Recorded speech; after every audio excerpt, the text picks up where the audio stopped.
Hi, guys. Welcome back. If you're new to the show, please hit subscribe. And if you've been here before, hit the thumbs up button. Today, we're going to talk about Russell Brand.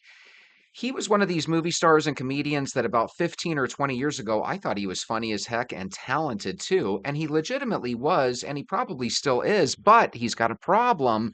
Some of the times, things that we do in the past have a tendency to creep back up into the present. And I think he's having that situation now. Some of us think he's innocent, some of us think he's guilty. What do you think? Let's hear what other people are saying. Let's talk about Russell Brand. He has just been charged in the United Kingdom with the actual assault and rape of four women, one of those women being as young as 16 years old.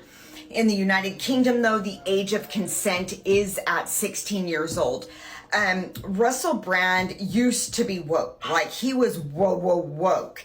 And he came around, and now people consider him a tinfoil hat, a conspiracy theorist. The man is as articulate as they come. I believe that Russell Brand is a genius. He is an amazing actor. He can sing. He used to be an addict. He is a recovering addict. I follow everything that he does. I have no issue with the man. I even liked him when he was woke. I don't care about your politics. You know what I mean? I care about you. But I believe that they are going after him now because he is a tinfoil hat.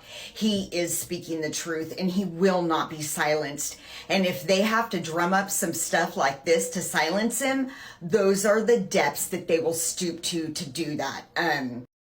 Some people say when you don't tote the company line, they will get rid of you. And apparently, since he's kind of converted over to Christianity, he's become a little bit more on the right than the left, right?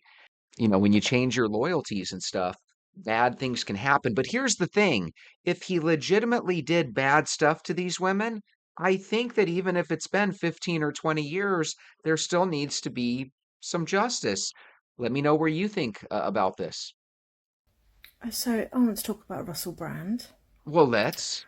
Um, I don't know about anyone else, but in the early 2000s, it was quite risque anyway.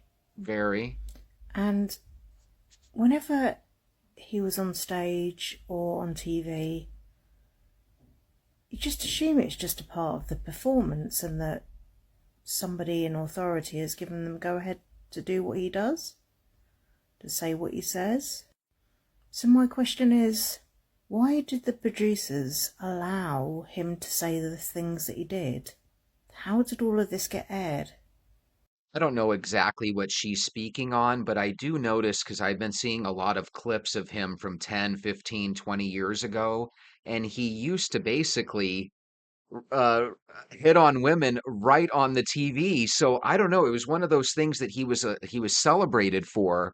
And now we're kind of looking back and we're saying, "Hey, these are telltale clues that he might have been doing some really inappropriate things." And then I question, what's the instigator of this coming out? Why is it coming out now? There must be a reason for it. It just seems to have come out of the blue. If this has gone on, as was commented in the documentary, surely this is a criminal issue and needs to have been taken to the police, not put out on national television. This just doesn't feel right. And then I think, okay, so all those years ago, when producers were allowing him to speak and be at the forefront of television, it was a bit like TikTok, where they allow you to do whatever you want on a live because it brings in the money. He was bringing in the money. It didn't matter then, did it? He was under the guise of just being a little bit out there. Yeah. And then at the moment, he's got his own thing that he's doing, his own movement, where he's raising issues to do with conspiracies. Is it because he's highlighted issues with the government? Probably all of the above, right? When you develop enemies in different sectors of the world, maybe they can all combine and come get you. What's really interesting is how four people or five people with the allegations have kind of all come to a head right now at the same time, all these years later. It does kind of make you wonder, why didn't these allegations and these, charges come up quite a few years ago? But the more I hear about it, it looks like there was always people accusing him of bad stuff. And while right now he does come across as a Christian guy that really cares about really good things and his family, right? He definitely wasn't always like that. Once again, the diet woke crowd are getting sucked in by the next puppet saviour presented to us by our overlords. If it's not Elon Musk, it's Robert Kennedy Jr. All these people are just actors playing their role. Remember, they've even said, when you want a saviour, we will present you with one. And the same goes here for our friend Brand, throwing up the devil's horns. He's got the 33 tattoo going on. Guys, he played the child snatcher at the London Olympics opening ceremony. He even wrote a book called The Pied Piper. He's telling you he's a Pied Piper. Now, basically it's a double psyop because they are making it look like they are targeting him. So you guys put more faith in him. Don't be fooled. This guy's evil. Look at his eyes. They're dead. There's something demonic behind them. I was looking at some pictures of his face, and he does have hypnotizing eyes that could probably get a lot of people in a lot of trouble, right, ladies? Here's the one thing that's scary about Christianity. There's a lot of people that love Jesus Christ. It's the Christians that are the problems, right? And I consider myself to be a Christian, by the way. There's a lot of hypocrisy out there. There are people that legitimately love Jesus and they become Christians because they want to follow Jesus as their Lord and Savior, right? But I think that we have to agree that there's probably some fake people out there that want to follow Jesus because they're a wolf in sheep's clothing. The real question is, where does Russell Brand lie on that spectrum? Does he really believe with all his heart and soul, or is it part of an act so that if anything from his past ever came up, we as Christians would forgive him? Russell Brand's situation. Don't come for me. I don't really know anything that's going on with him. From what I've seen online, though, it sparked this conversation, which I think is something that is very important. Because I see people posting online, right? And they're saying, isn't it crazy how people will, become Christians and more right wing, and then the left will just like attack them.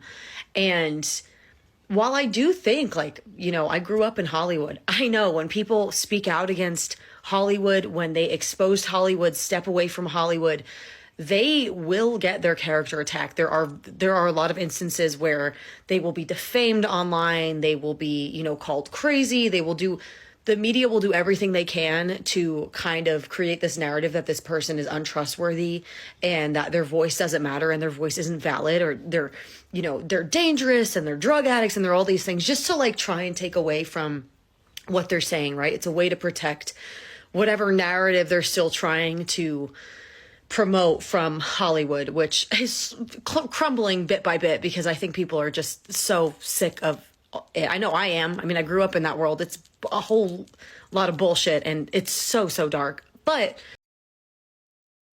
It does seem like Joe Rogan, Russell Brand, Bill Maher, it seems like they're all coming a little bit closer to the center. Sometimes they're even creeping over to the right.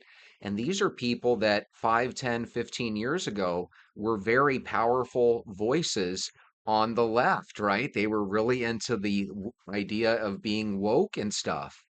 Now they're kind of distancing themselves, and I could see how they could potentially become an enemy. The other day, I heard somebody, it was Secular Talk, the YouTube channel Secular Talk with Kyle Kalinske. He was literally calling Bill Maher a sellout.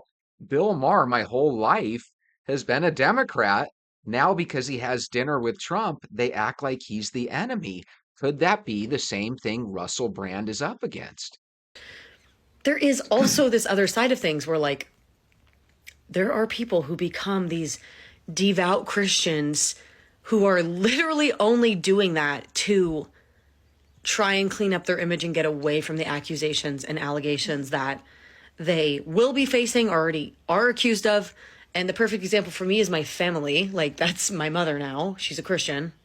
I think, yeah, I mean, I didn't grow up like that with her. I don't think she was a Christian until I got a restraining order against her. Like, I remember being raised loosely Catholic, but if we worshiped one thing growing up, it was probably Satan, considering the shit I was involved in as a kid. But it's just very interesting to see, like, you really don't know anything. Like, things are so confusing and convoluted, especially when the media and Hollywood is involved. But again, I don't know, like, this, honestly, this really doesn't have anything to do with Russell Brand. It just sparked that conversation where, on one hand, yes, there are some people who are, absolutely doing these things and, are very dark and have done a lot of really bad stuff that absolutely, like, should be accused, and it should be convicted, and, like, things, karma, like, things should happen to prevent that from happening again. On the other hand, there are people who leave Hollywood and expose Hollywood who do get taken down by the media. But I just saw an influencer post, like, isn't it crazy how, people are more become Christian and are, like, right wing, and then, like, the left attacks them, which, again, like, you don't know what you're talking about. That's a very bold, like, statement to make when you don't know this man, you don't know what he's done. And yes, he might be Christian now, but that doesn't mean that he, didn't necessarily do these things. Men. So here's the thing. I'm Christian, I'm Republican, and I like to think of myself as a pretty darn good guy. So make sure you hit subscribe and hit the thumbs up button. But here's the thing. If he did these bad things, I don't care that it was 20 years ago. I want justice. But if he didn't do these bad things and those 4 allegations were literally exaggerations and lies, I still want justice. And I'm hoping you feel the exact same way. And speaking of feeling the exact same way, I really do hope you hit subscribe. I hope you hit the thumbs up button, and I hope you come back again tomorrow. We'll watch some more videos together. But again, what do you think? Is he innocent or is he guilty?